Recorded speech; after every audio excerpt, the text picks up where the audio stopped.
मनुष्य जिन आदि दे आदि शुद्ध करता धर्म धुरंधरे परम गुरु नमो आदि अवतार नमो आदि अवतार। अरे अनंतानंद सिद्ध परमेश्वरी भगवान की 1008 श्री आदिनाथ भगवान की 1008 श्री पार्श्वनाथ भगवान की 1008 श्री महावीर भगवान की आचार्य गुरु श्री विराट शांति महाराज की आचार्य गुरु श्री विशेषाग्नि महाराज की दीन काम करुण मुनि महाराज की।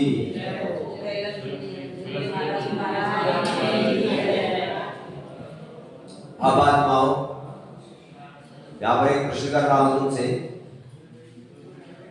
और वो प्रश्न अगर तुम्हारी समझ में अगर आ गया तो समझ लेना धर्म समझ में आ जाए और अगर नहीं आया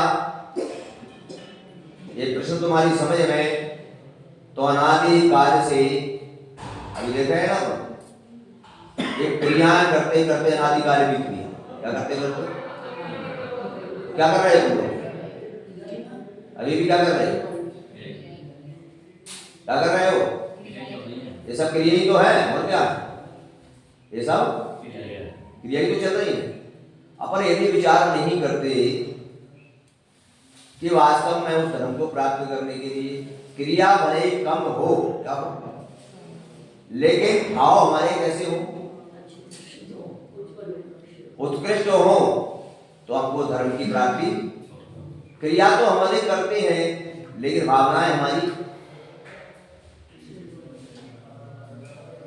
तो यहाँ पर आचार्य बता रहे हैं आपसे प्रश्न पूछ रहे हैं और कह रहे हैं यहाँ पर अभी हम देख रहे हैं कि सारे लोग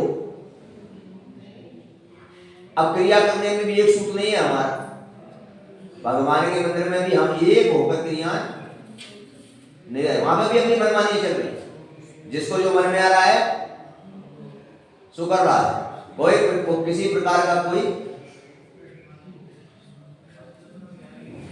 जबकि एक समाज के अंदर में धर्म के अंदर में एक व्यवस्था होती है क्या होती है और उस व्यवस्था के अनुसार ही जब कार्य किया जाता है तो उसका बड़ा ही आनंद आता है नहीं आता तो अपने यहाँ कोई व्यवस्था नाम की कोई क्या नहीं है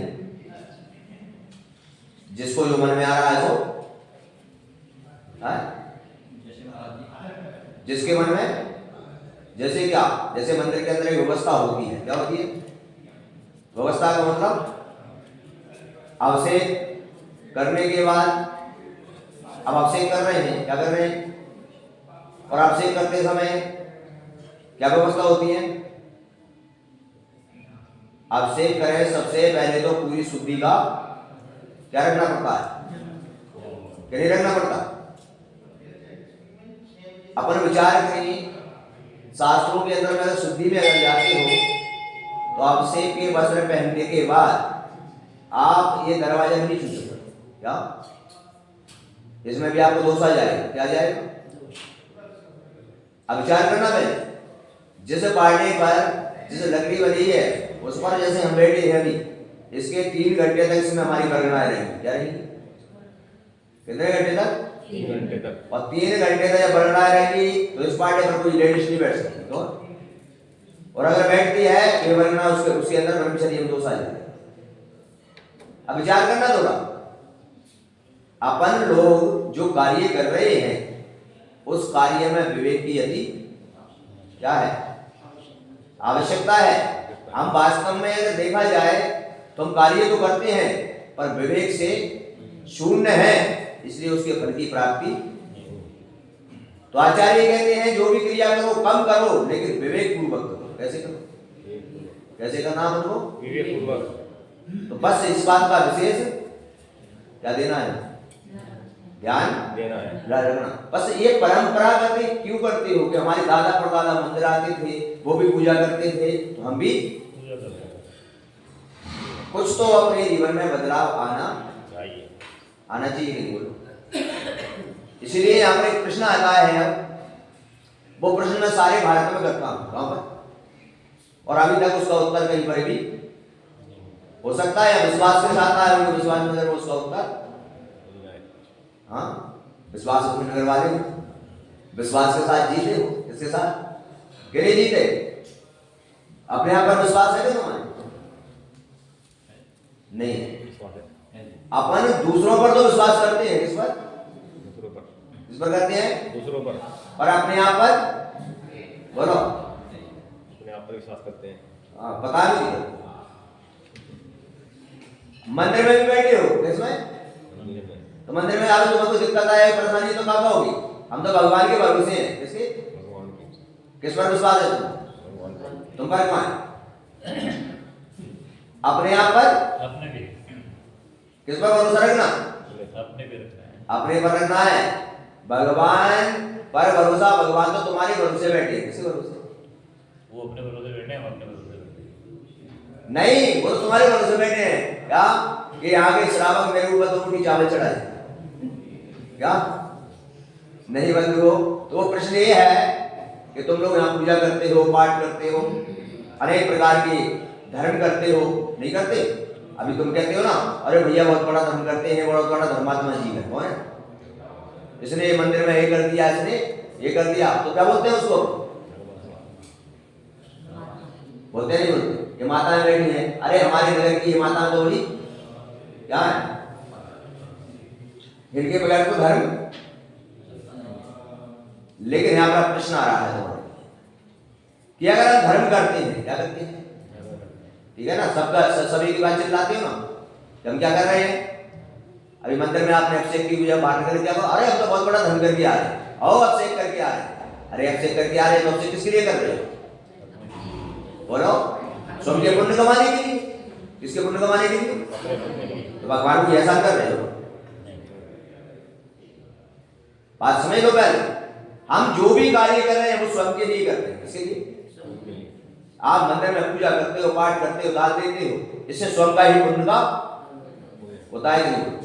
जब स्वयं के लिए कर रहे हो तो फिर उसको, तो यहां पर प्रश्न सुनो कि यहां पर कुछ लाइनें आती हैं पूजा में। धर्म करत संसार सुख, धर्म करत निर्माण, धर्म पंथ साधे ना नर त्रयंच। अब यहां पर लाइनें जब पढ़ी जाती हैं तो लाइनों में पढ़ने में जब एक विचार आता है कि सारा जगत चिल्लाता है कि हम धर्म करते हैं। क्या करते हैं? हम धर्म करते हैं। अब यह लाइन करिए, धर्म करत संसार सुख। क्या कह रही है? क्या कह रही है लाइन?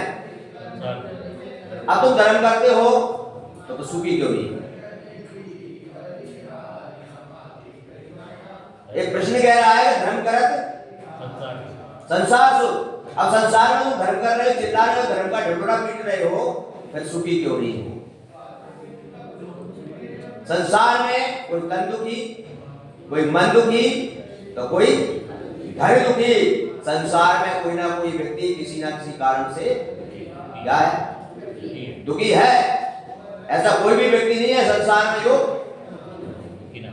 कोई ना कोई कारण से दुखी, ऐसा कोई भी नहीं। चाहे वो कोई भी हो, दुनिया का बड़े से बड़ा बादशाह भी हो, तो उसको भी कहीं ना कहीं से दुख का कारण। लेकिन लाइन तो कह रही है धर्म करत संसार सुख। क्या कह रही है? यहां पर बहुत अच्छा एक प्रश्न है, बस अभी तक सही माने में जाया जाए तो हमारी समझ में आता ही नहीं है। क्यों नहीं आता? इसलिए कि हम जो भी कर रहे हैं उसको करने के पीछे उसका कारण पता कर तो रहे हैं, पर उसका कारण पता नहीं है। और जब कारण की खोज में लग जाता है व्यक्ति तो कार्य की सिद्धि। तो अपन क्या कर रहे हैं भैया? अब क्या अगर आचार्य भगवान कहते हैं तो धर्म क्या है? अब ऐसा धर्म करने के लिए विचार करना, भगवान यहां पर कहते हैं राजा शरणिक प्रश्न पूछ रहा है सम्मोषण में जाकर और कह रहा है कि भगवान अब मुझे ऐसा कोई धर्म बताओ जिससे कि मैं अपने कर्मों को, क्यों? क्योंकि सम्मोषण में आगे राजा शरणिक को जब भगवान के सम्मोषण में सम्यक दर्शन की प्राप्ति हुई और पीछे भगवान के जो महामंडल होते हैं, जब उसके भव नजर आए, उसको क्या है? और भव नजर आए तो क्या नजर आया? नरक गति। कौन सी? आगा बंद हो गया था उसका, हो गया कि नहीं? अब उसको जब देखा, ओहो भगवान, मैं नरक के दुखों को, कितने दुखों के नरकों में पड़ते हो तुम, 6 डाला पड़ते हो ना, पैठ जाए, कैसे कैसे दुख है नरकों में। उन दुखों को जब देखता है तो भगवान से कहता है, किससे? सुन लो विश्वास नगर वालों, धर्म की परिभाषा क्या है? बच जाओ। क्या हुआ? भगवान से कहता है, भगवान आप तो भगवान हो, और आपको मुझे बचाना कोई बड़ी बात? क्या बड़ी बात है? बोलो, कोई बड़ी बात नहीं है। भगवान ने कहा, हे राजा शरणिक, बात सत्य है, लेकिन मैं तुमको बता रहा हूं, हे राजा शरणिक, तूने ऐसी जगह पर कर्म का बंध किया, मैं भी तुझे बचाने में समर्थ नहीं हूं। अन्यत्र तू कहीं पर पाप करता तो मैं तुझे क्या कर लेता? बस बंधुओं, भगवान ने कहा, तूने मुनिराज का तिरस्कार किया, और मुनिराज का तिरस्कार किया, वहां तेरे कर्म का बंध हो गया। अब तुझे नरक जाना क्या करना पड़ेगा? अब समझ में आ रहा है? सारे धर्म किए हमने, क्या किए? और गलती से सपने में भी, अरे हकीकत तो छोड़ो, सपने में भी गलती से देव सासू की विराधना हो जाए तो सुबह उठ के प्रायश्चित कर लेना। क्या कर लेना?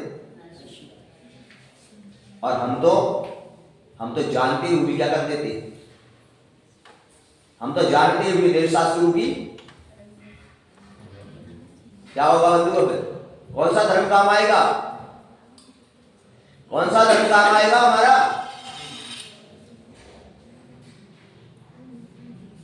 ध्यान रखो, विनय महाधारे जो प्राणी शिव ममता की, सबसे पहले विनय गुण आना चाहिए। क्या आना चाहिए? अकड़पन मुर्दे की पहचान है और विनय गुण इंसान की पहचान। सबसे पहले कौन सा गुण आना चाहिए हमारे? झुकना सीखो पहले। क्या सीखो? और जिसको झुकना नहीं आता ना, वो इंसान जिंदा होते भी मुर्दे के समान है। इसके सबसे पहले व्यक्ति को क्या सीखना है? विनय गुण लाओ सबसे पहले अपने अंदर। क्या लाओ? और अगर विनय गुण नहीं है तुम्हारे अंदर तो कितने बड़े भी धर्मात्मा बने रहना, धर्म और धर्मात्मा बहुत बड़ा ध्यान रखें अपन। तो धर्म कर संसार सो विस्तार आप सीखें। और यहां पर आचार्य कहते हैं, क्या भगवान बताते हैं राजा शरणिक को ये धर्म क्या है, तो वहां पर भगवान ने कह दिया तुम भी ध्यान रखना। अगर जीवन के अंदर में साक्षात केवली भगवान कह रहे हैं शरणिक से कि तूने ऐसी जगह कर्म का बंध किया है कि मैं भी अब तुझे बचा नहीं। कौन कह रहे हैं? साक्षात भगवान कह रहे हैं। और अगर हम भी ऐसी गलती कर रहे हैं अगर, तो भगवान यहां पर कह रहे हैं कितनी भी पूजा पाठ कर ले बेटा, क्योंकि तूने साक्षात जो मुनि है पंचम काल में, जय साक्षात परमात्मा का स्वरूप है। क्या तूने इस प्रतिबिंब के रूप में मेरी स्थापना करके मेरी तो विनय की, लेकिन साक्षात जो परमात्मा बनने जा रहे हैं उनकी तूने क्या करना था? ध्यान रखें अपन इस बात का, क्योंकि ध्यान रखो ड्रेस है हमारी, क्या है? शराब की एक बंद हो। उस समय राजा शरणिक का धर्म बताओ, मुझसे अपराध तो अपराध तो हो गया मुझसे, अपराध तो मुझसे हो गया, और अपराध हो गया तो अब उसका कोई उपाय तो बताओ। अपराध हो गया, कुछ हो नहीं सकता, अब तो कुछ कम से कम स्वीकार तो कर रहा है। क्या कर रहा है?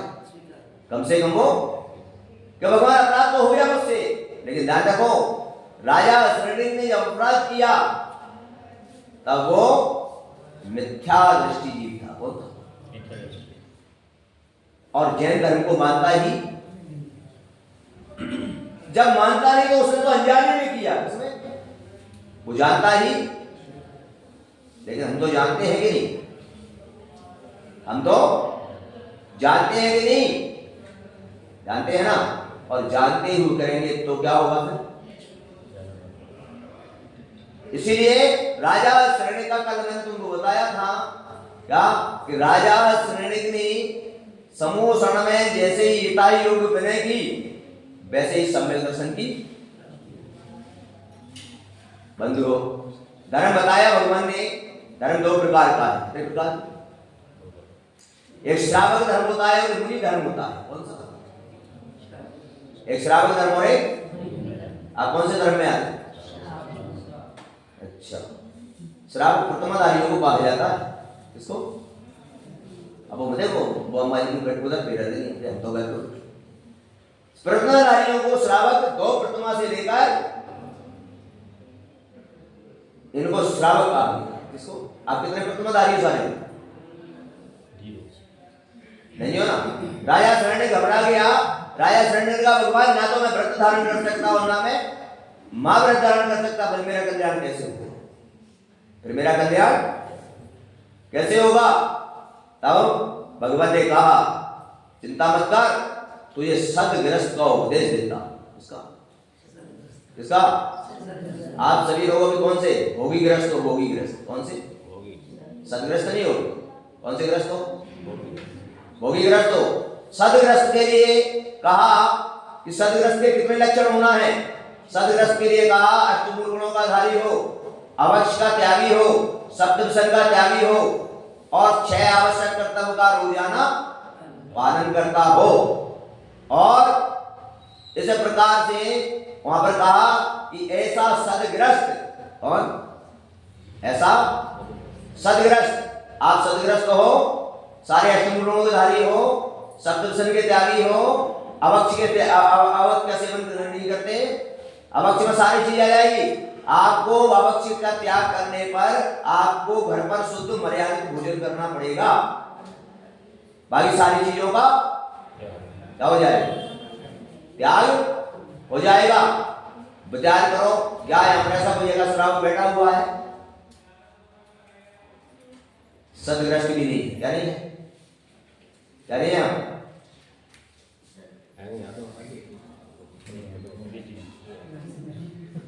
विचार करो, वो तो श्रावक में आगे नहीं, दुखी करते। जो प्रथमाधारी हो गए वो तो किसमें गिनती आ गई उनकी? बात सदगृहस्थ की चल रही है, हमको फिर लपेट रहे हो। किसकी चल रही है भाई? जिसके हाथ प्रथमा ले ली वो तो श्रावक में गिनती आ गया। अब बात चल रही है इसकी सदगृहस्थ की, तो सदगृहस्थ की बात चल रही है। तो सदगृहस्थ के लिए बताया है, तो इस सदगृहस्थ आपको बनना है। क्या बनना है? और यहाँ पर आचार्यों ने स्पष्ट कह दिया है कि जो अष्टमूल गुणों का धारी नहीं है, जो सप्तदशन का त्यागी नहीं है, वो भगवान का अभिषेक करने का पात्र नहीं है। क्या? वो भगवान का अभिषेक करने का, चाहे वो 80 साल का हो, उतने का, अगर उसके पास ये चीज नहीं है तो भगवान का अभिषेक करने का पात्र नहीं है। और वो करता है तो उस मूर्ति में, उस मंदिर में अतिशय खत्म हो जाएगा। क्या? उस मंदिर में और उस मूर्ति में अतिशय अविचार करने का, चिंतन का विषय, सोचने का विषय है। राजा शृंग ने प्रसन्न हुआ, कहा कि मैं कम से कम व्रती नहीं बन सकता, महाव्रती नहीं बन सकता, तो कम से कम सदगृहस्थ तो बन ही। तो आप लोगों के लिए कितनी अच्छी बात है, आप व्रत धारण नहीं कर पाते, आप महाव्रती नहीं बन सकते, तो कम से कम सदगृहस्थ तो तब भी तुम्हारा कल्याण हो जाएगा, तभी तुम्हारा कल्याण हो जाएगा। और यहां पर विचार करना, वो राजा शरणी ने भगवान के समूषण में वो जब दर्शन को अपने को शुद्ध किया, दर्शन में शुद्धि आई, तीर्थंकर प्रकृति का किसका, लेकिन ध्यान रखो भगवान के समूषण में रहा, सम्यक दर्शन को प्राप्त किया और तीर्थंकर प्रकृति का बंद भी किया। लेकिन ध्यान रखो क्या, जो मुनि का तिरस्कार किया उससे नरक की आयु तो कम कर ली उसने, लेकिन नरक से बच नहीं, क्या आयु तो उसने कम कर ली। 33 सागर से पहले नरक में आके 84,000 वर्ष की आयु कर ली, लेकिन नरक जाना पड़ा कि नहीं, ये बताओ, बोलो, जाना पड़ा ना। यानी सोचो जिसने तीर्थंकर बनना है अगली 24 में, वो भी बंद कर लिया, तो भी कर्म का फल क्या करना पड़ा। इसलिए आचार्यों ने कहा कि अन्यत्र जहां पाप करोगे पूरे संसार में, वो देव शास्त्र के चरण में आकर धुल जाएगा, लेकिन देव शास्त्र के कर्म का बंद करेगा तो निकाचित निकसित जैसे कर्म बनते हैं भोगना पड़ते हैं। इसलिए आपसे निवेदन है कि देव शास्त्र गुरु जहां पर हो वहां पर सतर्क रहो, सावधान रहो, क्योंकि यहां पर कहीं मेरे कर्म का क्या हो जाए, नहीं तो फिर मुझे भोगना क्या करना पड़ेगा। सामान्य जो कर्म बनते हैं वो पुरुषार्थ से कट जाते हैं, ऐसे सामान्य कर्म जो बनते हैं वो पुरुषार्थ करने से कट जाते हैं, लेकिन बंधुओं निकासित जैसे कर्म जो आते हैं उनको भोगना। बस मेरा आपसे यही कहना है कि भगवान का मंदिर देव शास्त्र के प्रति आज साक्षात तो क्या, सपने में भी आचार्य कहते हैं कि जितने कर्मबंध हमारे सचेत अवस्था में होते हैं उतने कर्मबंध हमारे सोते में भी कोई अंतर नहीं है। आप सोचो तो, तुम सोचो कि हम सो रहे हैं तो नहीं, सपने में भी अगर आपका रात्रि भोजन का त्याग है किसका, और सपने में भी अगर गलती से लगे कि हम रात्रि भोजन कर रहे हैं तो सुबह उठ के प्रायश्चित कर लेना, नहीं तो दोष क्या लग जाए। करते हो आप लोग ऐसा? मैं पूरे देश के भ्रमण में चलता हूं, सबसे पूछता हूं ये बात। मेरे पास लोगों की अलग बात है कि आप लोग आते हैं, लोग आते हैं तो मेरे पास नहीं तो और महाराज के पास जाते होंगे, क्या कहते हो, देखो महाराज नगर में आते हैं, ये मंदिर मैंने बनवाया, ये वेदी मैंने बनवाई, मैंने इतना दान दिया, मैंने एक कार्य किया, मैंने देखो मैंने घर बनवाया, मैंने सारे काम बताओगे क्या। लेकिन मैं आपसे पूछना चाहता हूं, किसी गुरु के पास जाकर तुमने सारी अच्छाइयां बताई, कभी किसी गुरु ने तुमने जो पाप किए वो बताए बात नहीं, जाके कैसे पाप किया मैंने प्रायश्चित बताया क्या, बोलो। सारी अच्छाइयां तो बताते हो, मैंने ये किया, मैंने वो किया, लेकिन जो पाप हो गया क्या किसी गुरु के पास जाकर आपने बताया कि मुझसे, बोलो, बताया क्या? क्यों? ध्यान रखो, पुण्य करके छुपा लेना चाहिए, और पाप हो जाए तो बता देना चाहिए। अपन तो उल्टा कार्य करते हैं, अपन तो जैसा कार्य करते हैं, पुण्य करके तो क्या करते हैं हम, बोलो, बताते घूमते हो, और मैंने ये किया, और पाप करके क्या प्रयास करते हो उसको, जबकि होना क्या चाहिए। बंधुओं बस यही कारण है अपना, क्या, क्योंकि आचार्य कहती है अगर तुम किसी गुरु के पास जाओगे और जाकर एकांत में जाकर अपने की हुई गलती बता दोगे, कैसा भी पाप हो, गुरु प्रसन्न हो जाएंगे आपसे, खुश हो जाएंगे, क्या कि मेरा शिष्य इतना निडर है, इसको बिल्कुल भी भय नहीं है, और गुरु के सामने सारी बात बता दी। क्या करेंगे आप लोग तो सोचते हो कि हमारी कोई बात बता दें तो हम नजरों में क्या हो जाए, जबकि नजरों में गिरोगे नहीं, गुरु आपको गले लगा लेंगे कि मेरा ऐसा भी कोई शिष्य था जिसने सारी बात मुझे किसी प्रकार का उसको मुझसे डर, तो कभी ऐसा नहीं, गुरु की नजरों में कभी कोई गिरता नहीं है, और अपनी ऐसी मानसिकता हुआ करती है। तो ऐसे सदग्रस्त का पालन करने के लिए अब क्या करोगे आप लोग, कैसे कर्मों की निर्जरा होती है। तो पहली लाइन का अर्थ आपको दूसरी लाइन का अर्थ बता दूंगा। पहली लाइन का और दूसरी लाइन का अर्थ आता है कि जब राजा सनंडिक ने जब भगवान से पूछा कि बताइए ऐसा कोई श्रावक हुआ, गृहस्थ श्रावक हुआ ऐसा कोई जिसने ऐसे धर्म का पालन किया हो। और वैसे भी कुंद स्वामी ने कल तो मैं बताया था ना, ये परिभाषा दी धर्म की कि दानम पूजा मोक्षम श्रावक धर्म। क्या दी? पहले क्या लिया यहाँ पर और बाद में? पहले यहाँ पर दान दिया, बाद में। और क्यों ऐसा? ऐसा इसलिए ये पंचम काल है। कौन सा काल है? कौन सा काल है? अब पंचम काल के अंदर में आपसे प्रश्न किया और कुंद स्वामी ने किसी ने कि कैसे है तो बताओ, तो उन्होंने बता दिया आपको और कह दिया कि इस समय में 3 प्रकार की प्रतिमा होती है। कितने प्रकार? कौन कौन सी? अब बताओ।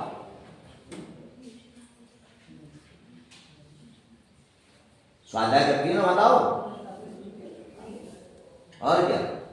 अभी बगैर गुरु के बैठ जाए शास्त्र लेकर बड़े ऐसी ज्ञान की चर्चा करेंगे, ऐसा लगता है जैसे होते हैं केवल ज्ञानी। क्यों ऐसा? ऐसा इसलिए लगता है, मैंने बताया गुरु के बगैर ज्ञान की प्राप्ति नहीं होती। आप जो स्वाध्याय करते हो उसमें इसलिए आनंद आता है कि आपके जब मन की बात आती है तो आपको आनंद। 3 प्रकार की प्रतिमा है, एक चैतन्य प्रतिमा है, एक अचेतन्य प्रतिमा है और एक चेतन और अचेतन प्रतिमा। समझ आ गई ना बात? कौन कौन सी? ठीक है। अब आपसे यहाँ पर प्रश्न उठ रहा है कि जे मंदिर में जो भगवान विराजित हैं, जो वेदी में, इनमें से तीनों में से कौन से नंबर की प्रतिमा है? बताओ। कौन सी है बताओ? पुरुष तो एक भी नहीं बोल रहा, माता ही बोल रही। कौन सी है बता दो तो। अरे मैं तो बता ही रहा हूं ना। बंधुओं बस एक समझना है कि कुंद स्वामी महान आचार्य हुए। क्या हुए? और उन्होंने ये बात जब कही है तो समझ लेना कुछ ना कुछ तो इसमें है ना। इतने बड़े आचार्य ने लिखी तो कुछ ना कुछ तो। उन्होंने कहा ये मंदिर में जो विराजमान है ये प्रतिमा पाषाण की प्रतिमा है, ये प्रतिबिंब है। क्या है? प्रतिबिंब। आपको समझ गया? जैसे भगवान थे वैसे ही हमें उनका प्रतिबिंब, और इनके पंचकन्या करके प्रतिमा हमने। तो ये चेतन नहीं है, या चेतन प्रतिमा है। क्या है? क्योंकि चेतन होती ये प्रतिमा बोलती है। क्या करती? बोलती है नहीं? बोलो। इसलिए कौन सी प्रतिमा है? क्यों है? क्योंकि इनका जीव सिद्ध शिला पर है। कहां पर? और सिद्ध शिला पर जाने वाला जीव वापिस आता है क्या? नहीं आता। तो ये अचेतन प्रतिमा है। तो आचार्य कुंद भगवान ने कहा इस पंचम काल में इनका जो परमात्मा बन चुके हैं, इनका साक्षात स्वरूप आपको प्राप्त, इसलिए हमने इनकी प्रतिबिंब के रूप में स्थापना की है कि जैसे भगवान थे वैसे ही हम इनको मानकर इनकी पूजा।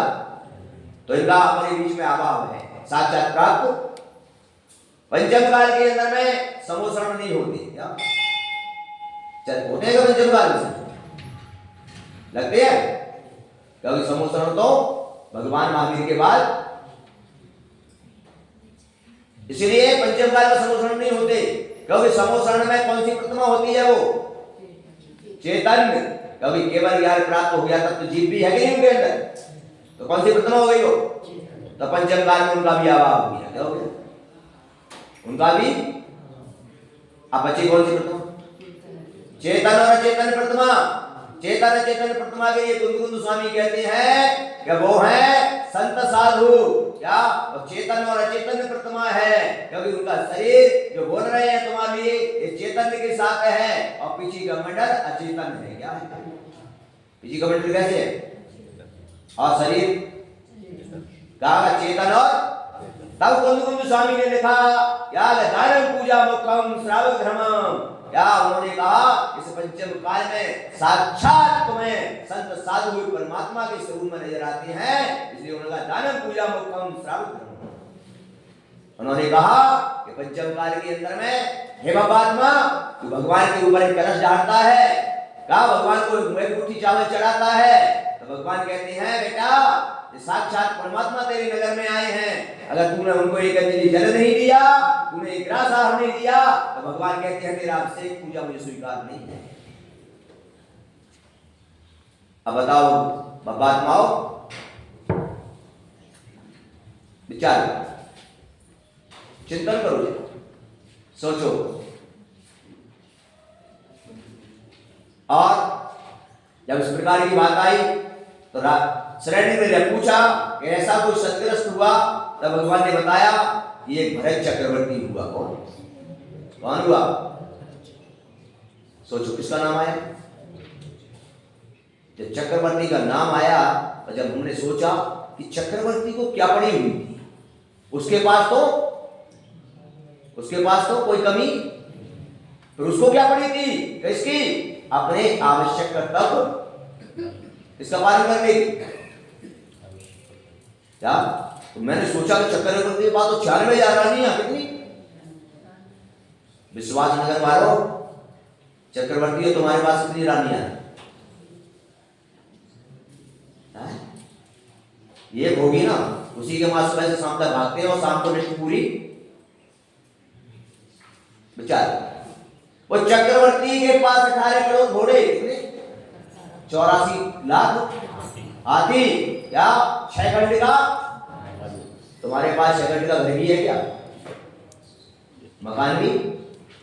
फिर भी चक्रवर्ती के चाचा बने बैठे, क्या? फिर इनकी ये पटरानी चाची बनी बैठी, फिर भी धर्म करने को क्या नहीं है? धर्म क्या बताया यहां पर? यानी सीधी सीधी परिभाषा है कि धर्म वही है जिसमें, जैसे तुम्हारे लिए धर्म बता दिया कि अपने कर्तव्य का पालन करना ही धर्म है। और कर्तव्य में भी कुंद स्वामी ने कह दिया दान पूजा भोक्तम श्रावक धर्म। क्या ये धर्म की बात चल रही है किसकी?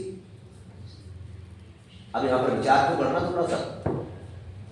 वो चक्रवर्ती के पास इतना वैभव होता है, सब कुछ है।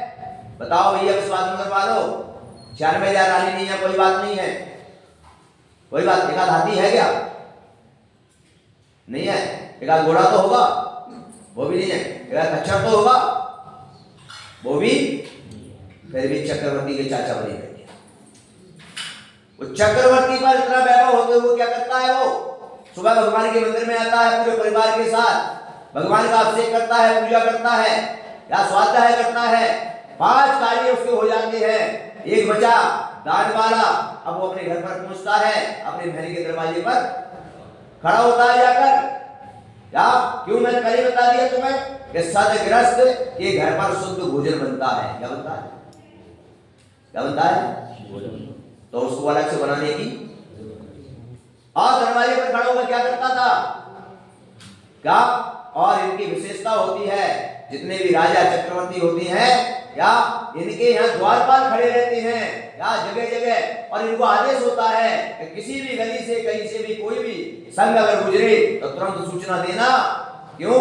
क्योंकि मेरा नियम है कि मेरे लिए जो रसोई में भोजन बना है उसमें पहले सद पात्र को मैं हाथ दूंगा, प्रथम ग्रास उसको दूंगा, तब जाकर मैं स्वयं का भोजन। चक्रवर्ती कौन कर रहा है? बंधुओं, अपने पास तो कुछ भी नहीं है, फिर भी अपन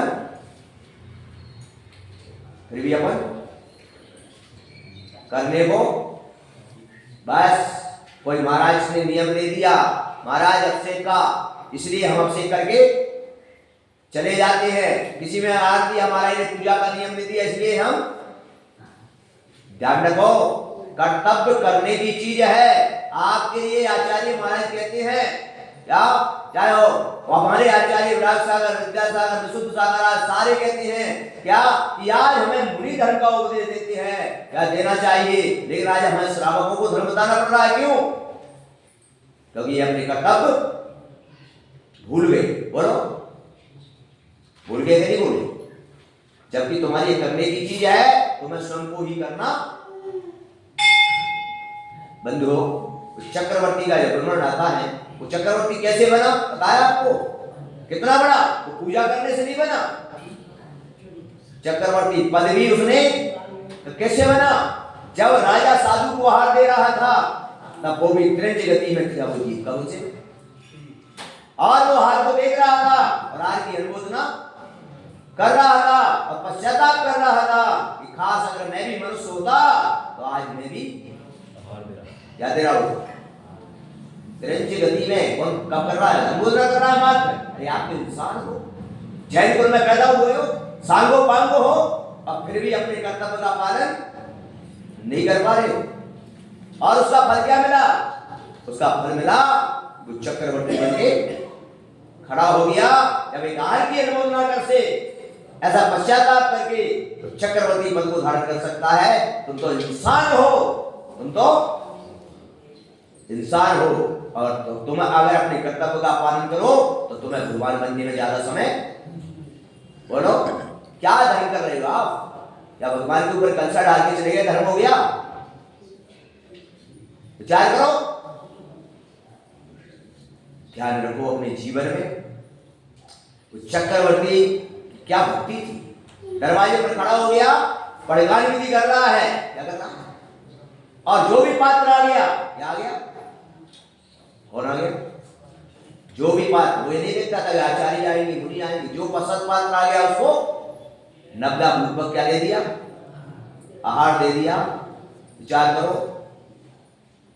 और ये बात तो शास्त्रों में पढ़ी गई, लेकिन वर्तमान की बात तुमको बता देता हूं। मैं बुंदेलखंड में गया और बुंदेलखंड में गांव में पहुंचा।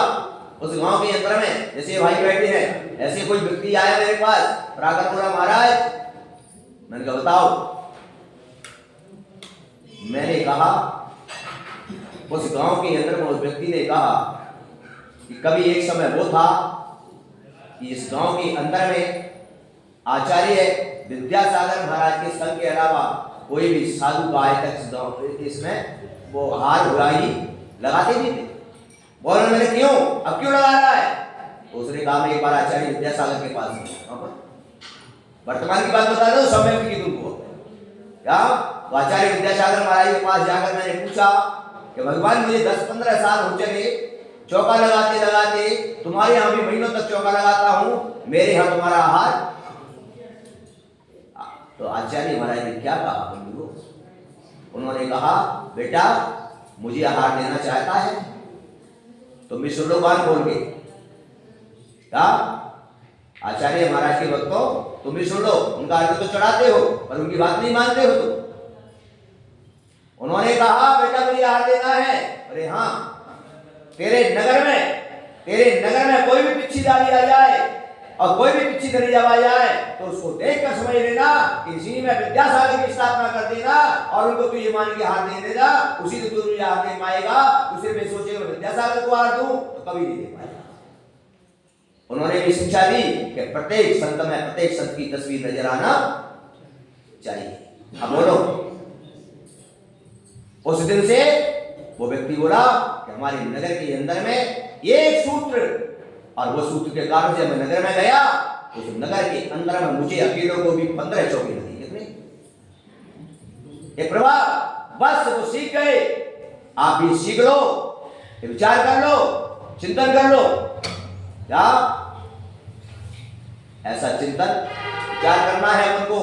क्योंकि मैं तो आपको इसलिए बता रहा हूं क्योंकि 6 डाला को लाइन लिखी है कि जे त्रिभुवन में जीव अनंत, सुख छाय दुख से भयवंत, तासे दुख हारी सुखकार, कहे सीख गुरु। बस इस संसार के दीन दुखी तुम जीवों पर दया आती है, करुणा आती है, इसलिए आपको धर्म का मार्ग बताना। तो चक्रवर्ती का एक दिन जीवन में आया, एक दिन दरवाजे पर खड़ा हुआ वहां पर, और दरवाजे पर जब खड़ा हो गया तो क्या हुआ फिर? एक दिन 12 बज गए। कितने बजे?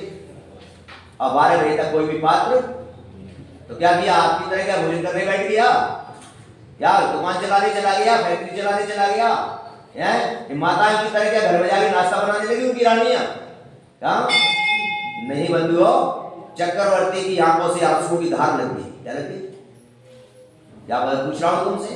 तुम्हारे नगर में साधु संत आते हैं, आए चले गए, भाग हुआ नहीं हुआ, क्या क्या फर्क पड़ता है? क्या तुम्हारी आंखों में कभी आंसू आया? कभी तुम्हारे अंदर ही पश्चाताप आया? क्या कि मेरे नगर में संत आया, मैं कितना मेरे पाप कर्म का उदय, नगर में संत आया कि मैं दर्शन नहीं कर पाया, हार नहीं दे पाया, ये मेरा कौन सा, क्या आया तुम्हारे अंदर कभी ऐसा विचार? नहीं।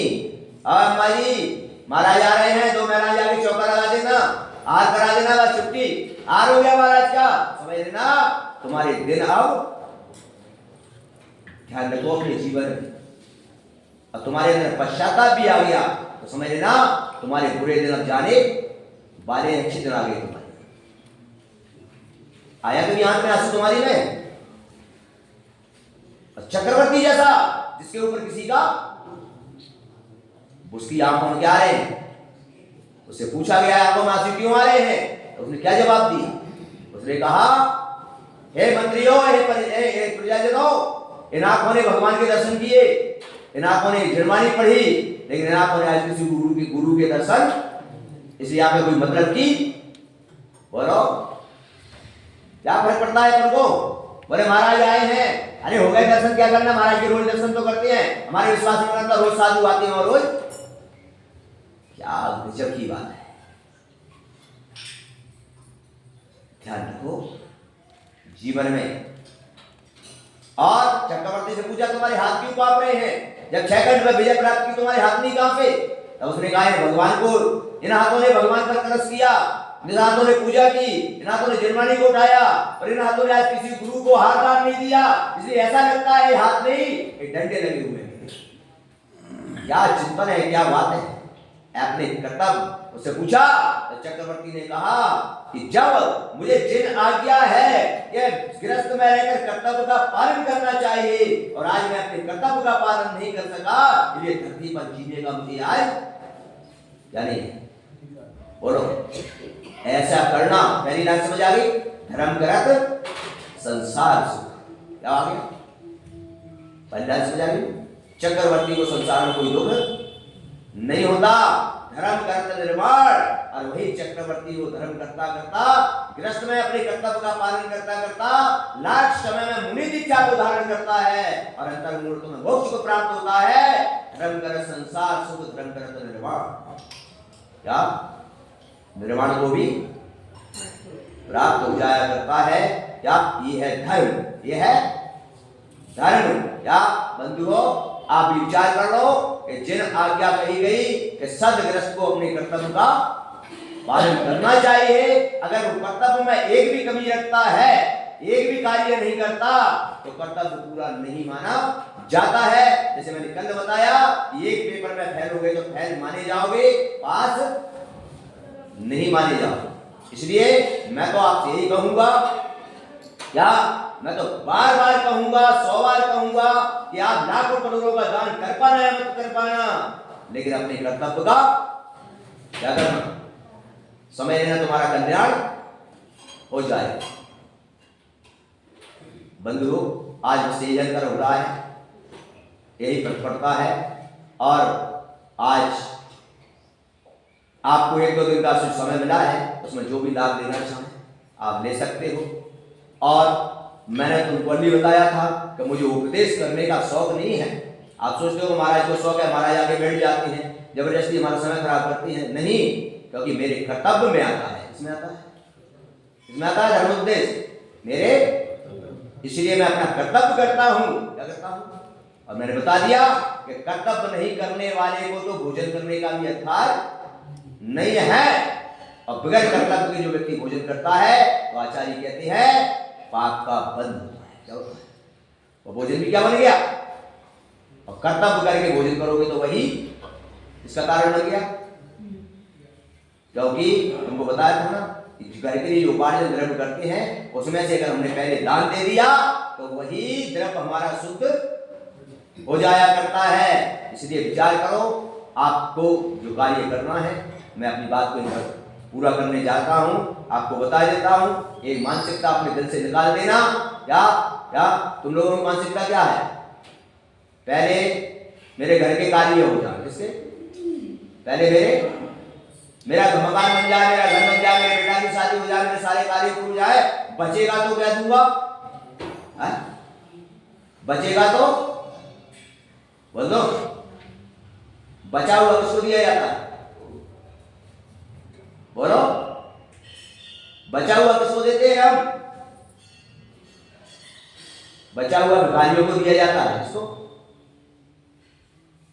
इसलिए आचार्य कहते हैं कि बचा हुआ नहीं देना है, सबसे प्रथम में जो आता है वही हमको दान देना है। किसको देना? वही हमको।